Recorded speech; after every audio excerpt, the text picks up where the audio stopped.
천안TV 시사제작국에서 심층 토론으로 오늘은 장애인 탈시설의 문제점을 짚어보는 시간을 갖도록 하겠습니다. 진행을 맡은 김주영입니다. 전국 장애인 차별철폐연대, 줄여서 전장연이라고 합니다.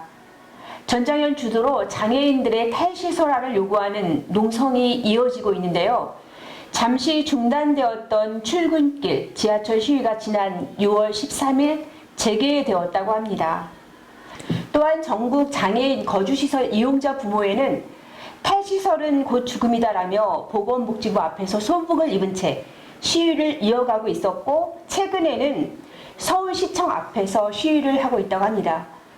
네, 이렇게 처지가 다른 장애인들의 다른 목소리가 들리는 가운데 탈시설의 문제점이 속속 드러나고 있죠.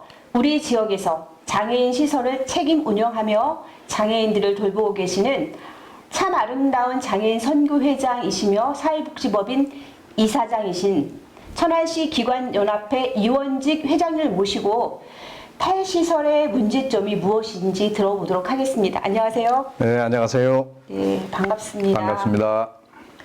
네, 수십 년 장애인들을 위해 헌신해 오고 계시죠. 이 자리를 빌어서 감사의 말씀을 드립니다. 어떤 계기로 장애인들과 함께 생활을 하게 되셨나요?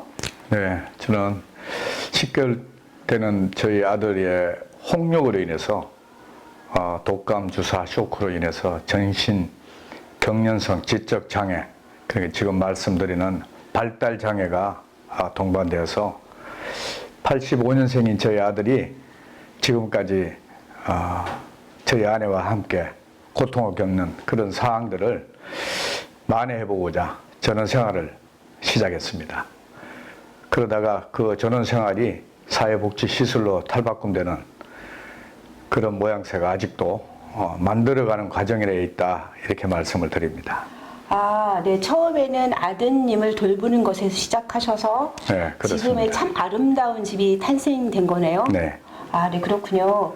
이제는 성인이 되어서 40이 가까운 나이가 되었죠. 네. 지금도 여전히 누군가가 돌봐줘야 되는 거죠. 아직도 2, 3세 정도밖에 되지 않는 네. 그런 지능을 갖고 엄마 아빠를 그리워하며 네. 목이 메이는군요. 예. 그렇게 안전하지 못하게 살고 있습니다. 네. 이렇게 우리나라의 장애인들이 비율이 점점 높아져 가고 있다라고 들었어요.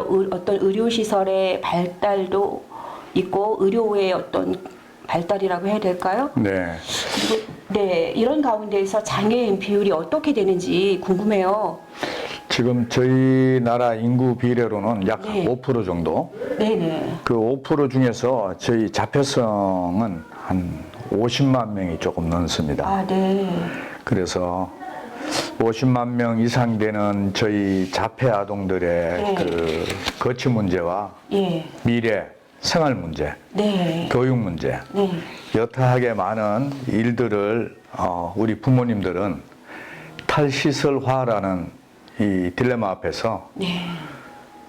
아직도 소복을 입고 천안시청과 또 서울시청과 각 시청마다 반대 시위를 하고 있습니다. 네. 그렇다면 원장님이 보시기에 이 지금 현재 전정연에서 주장하는 탈시설은 최선이 아니라고 생각하시는 건가요? 네, 그렇습니다. 탈시설은 외국의 비례 전례를 보아서 네. 북유럽 쪽에서 영국을 비롯해서 선진 문화권을 가진 여러 복지 국가에서 시행을 하게 되는 시설 부모님들과 또 사회 조력가들과 네. 관계자들에 의해서 운동화되었던, 이미 이제 시행하면서 왔다는 그래서 거죠. 그 당시에는 그 북유럽에서는 네. 국가가 사회복지를 주도하는 형편이었기 때문에 네네. 저희 상황과는 사뭇 다른, 네. 저희는 6.25를 겪고 네. 동란을 겪으면서 그 오도갈 데 없는 고아들의 책임지심을 발휘한 네. 종교 지도자들 지도자분들이나 네. 또 여러 마음이 씀씀이가 처근지심으로 이타적인 사람들에 의해서. 그래서 우리 네. 민간이 사회복지를 주도하게 되었습니다. 예, 예. 그러니까 어려운 여건 속에서 그렇게 저희 민간이 주도를 했고, 유럽의 경우는 국가 주도로 이렇게 이제 복지가 시작이 네, 되었다는 그렇습니다. 말씀이신데요. 장애인의 탈시설 주장이 언제부터 그렇다면 시작되었고 그 근거가 무엇인가요? 예, 그 근거는 유엔의 인권 권리 협약에 의해서 유엔의 장애인 권리 협약이라는 걸 말씀하시는 네, 건가요? 그렇습니다. 네.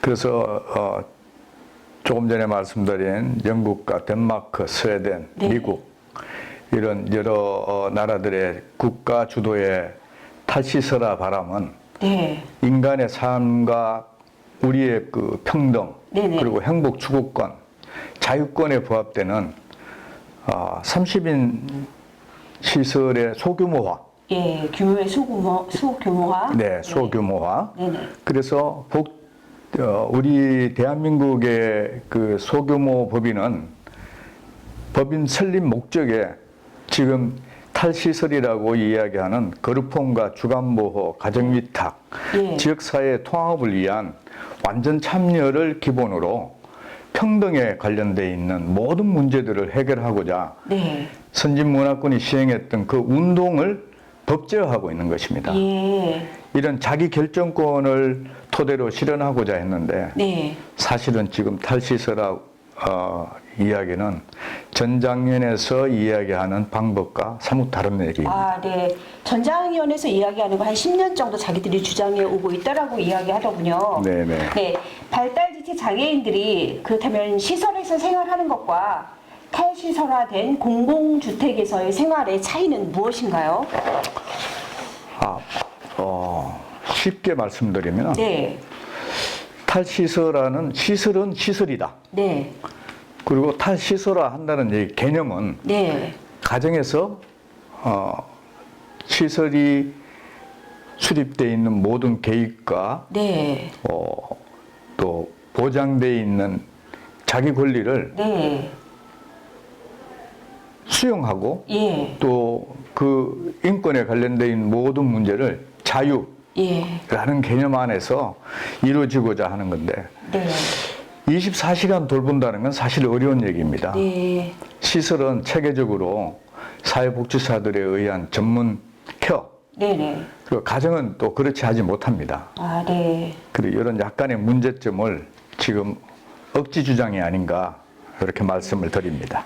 그렇다면 이제 시설에서 이제 전문화된 프로그램 속에 있는 것이 그래도 우리 장애인들에게는 더 낫지 않은가라고 제가 이해해서 들어도 될까요? 네, 그렇습니다. 그리고 이제 이들이 얘기하는 탈시설화 공공주택에 대한 부분은 떨어져 살지 말고 일반 시민들과 함께 주민들과 함께 섞여서 사는 것이 훨씬 인권적이지 않느냐라고 이야기하는 것 같던데요. 네, 그래서 그 공공주택이라는 얘기는 네. 벌써 탈시설화 문제가 이어졌던 예. 1960년대, 70년대 예. 영국의 캠브리지에서 시작이 됐던 것입니다. 네. 캠브리지시에서 예. 캠브리지 공공주택이란 지금 저희와 유사한 LH 지원사업 네네.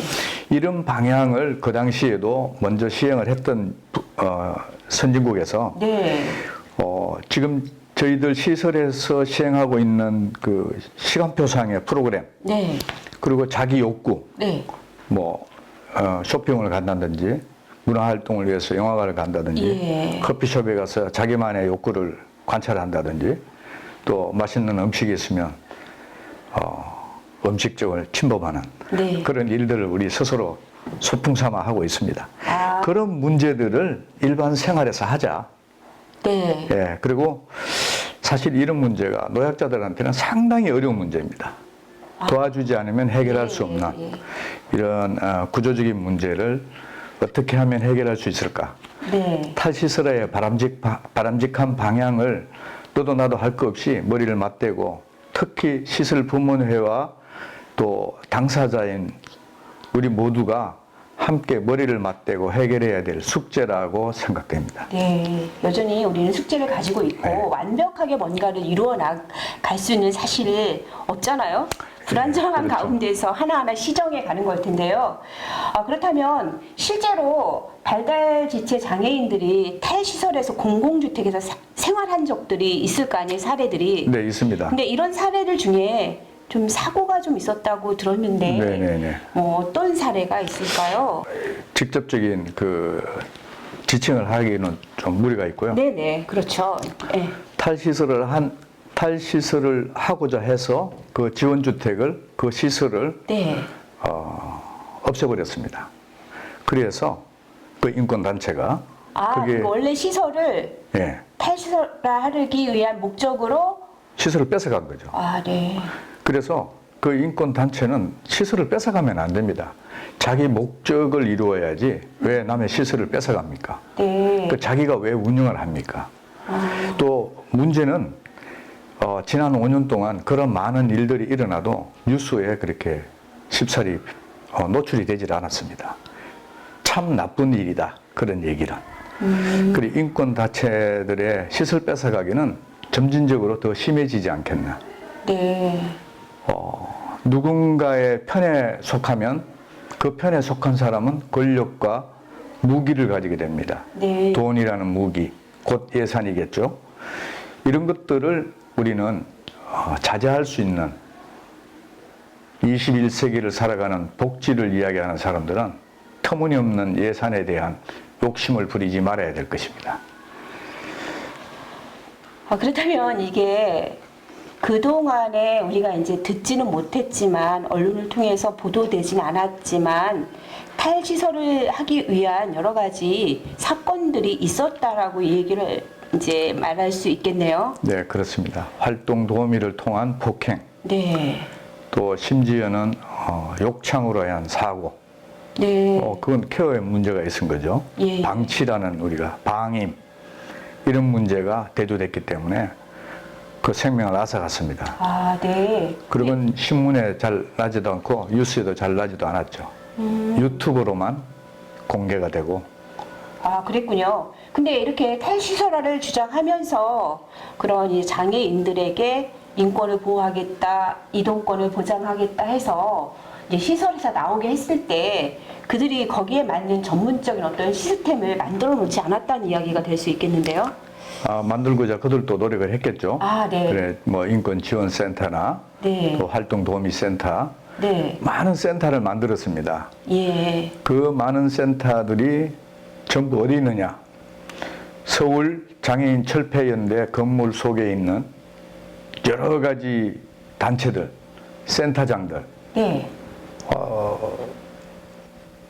장애인 복지시설을 뺏어서 일자리 창출하는 이런 못된 버릇은 버려야 됩니다. 그렇다면 지금 한 곳에 모아 놓았다는 이야기가 되나요? 본부를 모아놓은 거죠. 예, 그러니까 본부를 네. 모아놓고 그쪽에서 이제 지역에서 네, 그렇습니다. 실질적으로 뭔가를 하기에는 아직은 좀 부족하고 하고 있습니다. 네. 네, 많은 일들을 하는데 예. 복지시설이 원하는 것이나 시설 부모님이나 당사자가 원하는 일들에 네. 역행하는 일들이 너무 많다. 자기들만의 리그에 휩쓸려 있는 그런 편파적인 일들을 하고 있다. 네, 조금 이제 깊이 들어가면 예민한 부분이 될 것 같기도 네, 하고요. 그렇습니다. 그런 부분들은 앞으로 이제 저희가 지켜보면서 언론에서도 그렇고 정치권에서도 이렇게 확인하시면서 하셔야 될 부분들일 것 같고요. 그러면 이제 이렇게 들어보면 탈시설 판결이 늘어나고 있다고 네. 보여지는데 시설을 퇴소한 후 그들은 모두 어떻게 탈시설 공공주택으로 입소를 하게 되는 건가요? 그렇지 않습니다. 그럼 어떻게 되는 거죠? 보호에 취약점 있는 우리 당사자들에 대해서는 네. 그렇게 한다는 자체가 위험성을 갖고 나가는 것이죠. 쉽게 그럼 가정으로 말씀드려서. 돌아가나요? 네, 그렇죠. 지금 보편적으로 네. 무용고자들은 지금 말씀하신 공공주택이라는 그런 타이틀의 지원교육센터로 네. 또 훈련장으로 이렇게 배속이 되고 네. 부모가 계신 당사자들은 가정으로 가야죠. 가정에서 어떻게 다 케어를 하죠? 바로 그렇습니다. 지금 문제가 되고 있는 가족 해체가 예. 지금 점진적으로 늘어나고 있습니다. 아, 가족이 자살하고 또 부모가 이혼하고 네. 가출하고 또 당사자 형제들이 사회에 나가서 성폭행 당하고 와, 또 탈선하고 왜 또 너무 심각한 여러 가지 일이었네요. 한 가정이 파괴되고 있습니다. 아, 네. 그렇다면 처음 시설을 들어갔을 때는 그만한 이유가 있어서 입소를 했을 텐데 이제 퇴소 판결을 받잖아요. 네. 그럼 이 퇴소 판결은 어디에서 누가 하나요? 그래서 퇴소 판결은 예. 뭐 판결이라기보다 퇴소를 원하는 당사자의 욕구, 네. 그다음 관계자 되시는 분들이 부모님이시겠죠. 네. 부모님 이하 또 법정 관리인, 네. 법정 후견인, 네. 또 인권 지원센터의 여타의 관련자들, 네. 또 지자체 공무원들 네. 이렇게 협의를 해서 탈시설이 가능할 것인가? 그 탈시설이라는 얘기는 지역사회 자립을 위한 하나의 목적에 근거된 것입니다. 아, 그리해서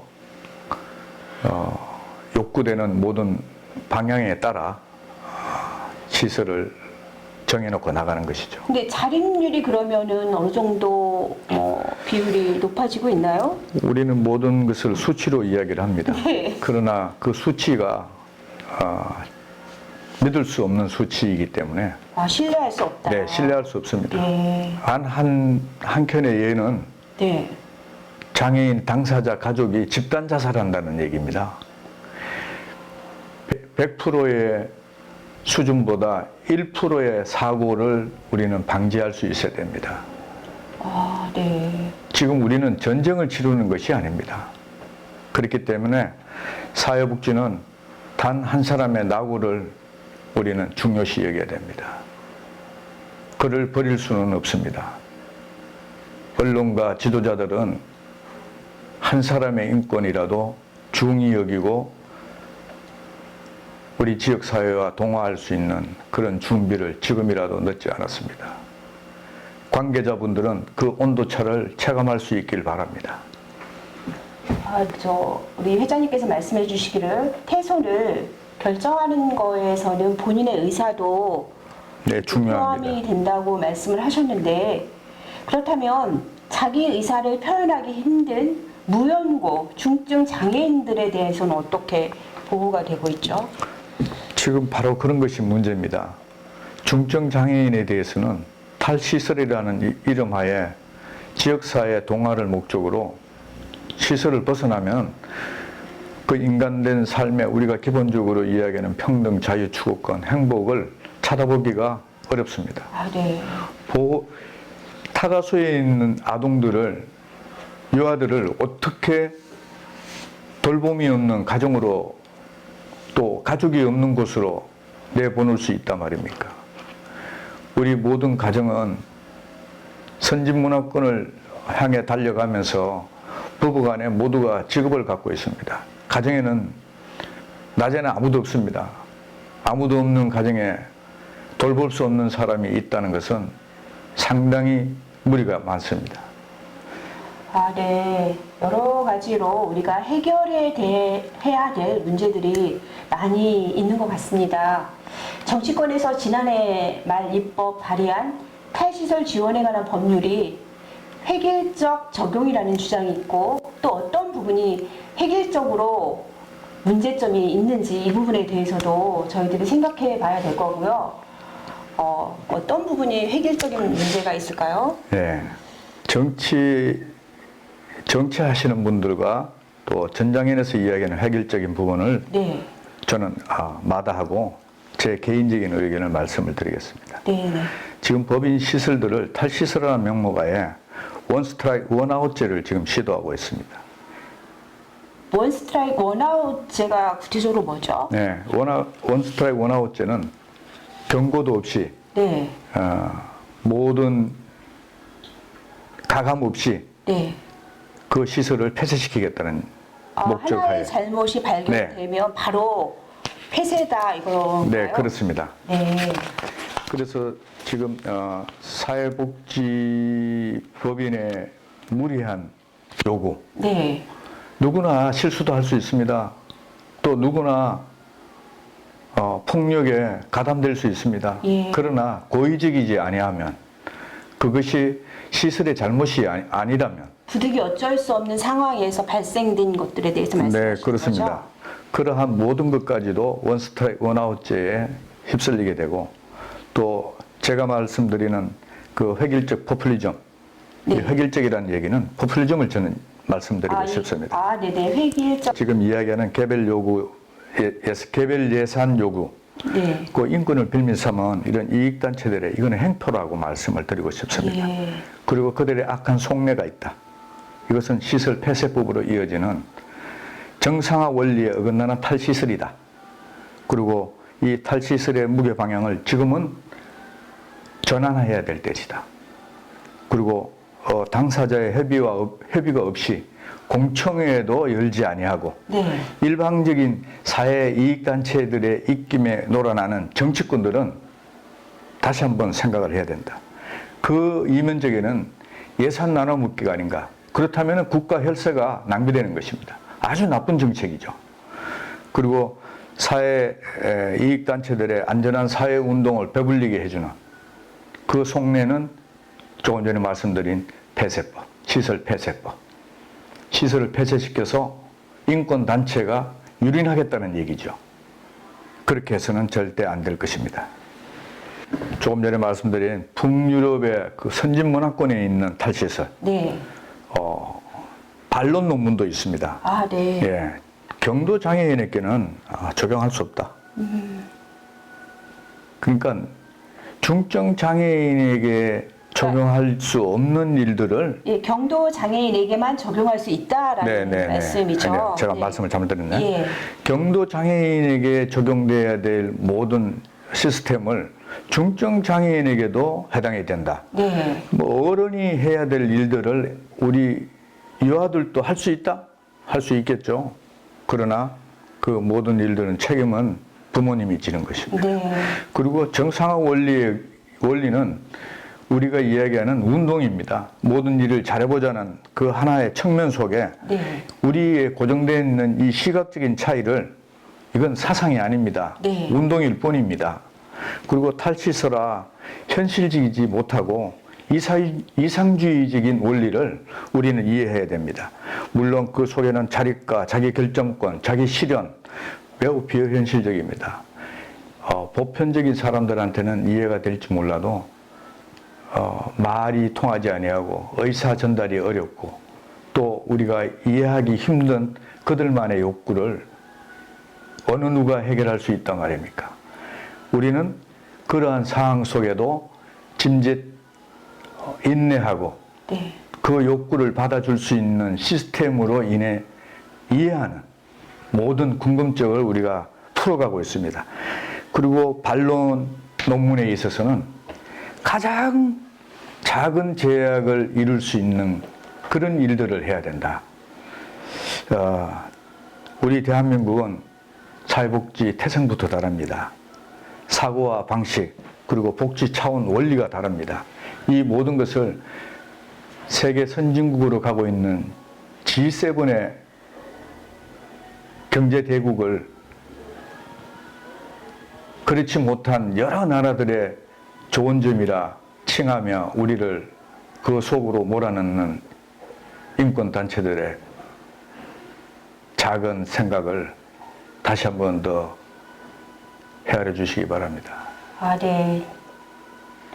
사실은 어떤 단체마다 가지고 있는 목적이나 그들이 어떤 뜻하는 부분을 다 해소해서 나갈 수는 없을 것 같고요. 궁금한 것이 많이 있지만 이제는 좀 마무리를 해야 될 것 같습니다. 네. 이제 우리 이렇게 직접 나오셔서 이번에 탈시설화 문제에 대한 부분이 여러 가지 속속 드러나는 부분을 이제 토론을 해 주셨는데 이제 마무리 차원에서 이제 하나 강력하게 뭔가를 메시지를 남기고 싶다면 좀 부탁을 드리겠습니다.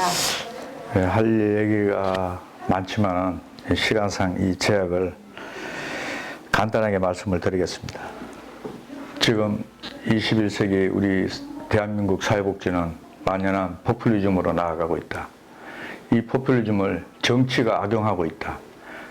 그 다음에 인권단체가 예산 나눠먹기 하는 참 어리석은 정치를 그 인권단체와 함께 협작을 하는 것이다.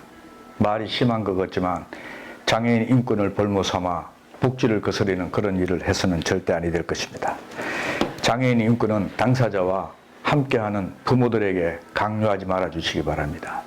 탈시설하는 당사자와 본인의 몫입니다. 그리고 이 정치와 관련되어 있는 제도 변화는 숭고한 장애인의 인권을 묵살화시키는 그런 일들이 아니 되길 바랍니다. 그리고 이 정책의 섬세한 면들을 잊어버리지 마시고 당사자와 그 시설 부모들의 노고를 또 생활의 형편을 경제적 여건을 잊지 말아 주시기 바랍니다.